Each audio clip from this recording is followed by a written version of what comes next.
Hindi pa umaabot sa 1 linggo magmula nang ipalabas ito sa sinihan, umabot na sa higit 200 milyon ang kinita ng palabas na Rewind na mag-asawang celebrity na sila Marian Rivera at Dingdong Dantes o mas kilala bilang Dongyan.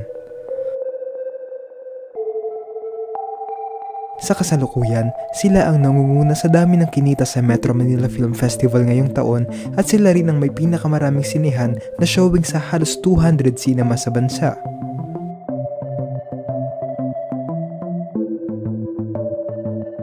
Pero sa kabila nito, maraming netizens ang nalungkot na wala silang nakuha na kahit isang award sa 2023 MMFF Gabi ng Parangal. Ang mga pelikulang gaya ng Gumburza, When I Met You in Tokyo, Malyari at Firefly lang ang maraming mga nahakot na tropeyo sa iba't ibang mga kategorya. Dahil sa nagdaang awards night, may mga ilang palabas ang nabawasan ng sinihan habang mayroon din naman ang nadagdagan lalo na ang mga nanalo tulad ng Firefly at Malyari. Kahit pa walang naiuwing panalo ang Rewind, hindi ito nabawasan ng sinihan katulad ng iba. Sa katunayan nga, nadagdagan pa ito at patuloy na pinagkaguluhan ng mga tao.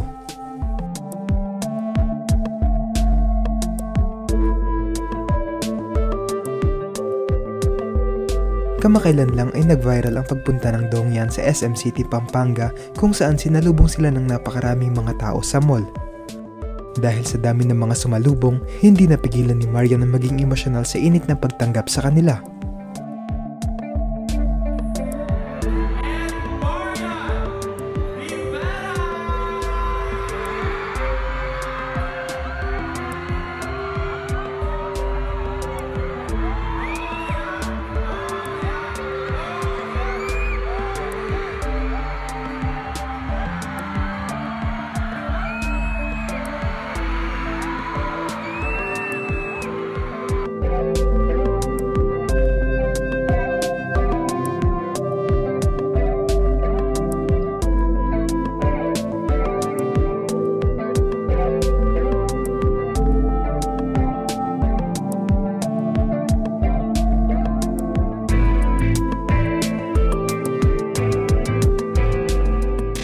Kahit pa ilang taon na ang lumipas mula nang ipalabas sa sinihan sila Marian at Dingdong, talagang kitang-kita kung gaano sila kalakas sa mga tao.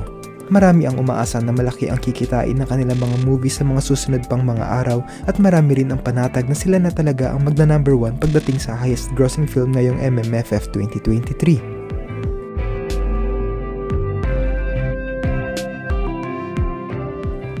Ano ang masasabi nyo rito?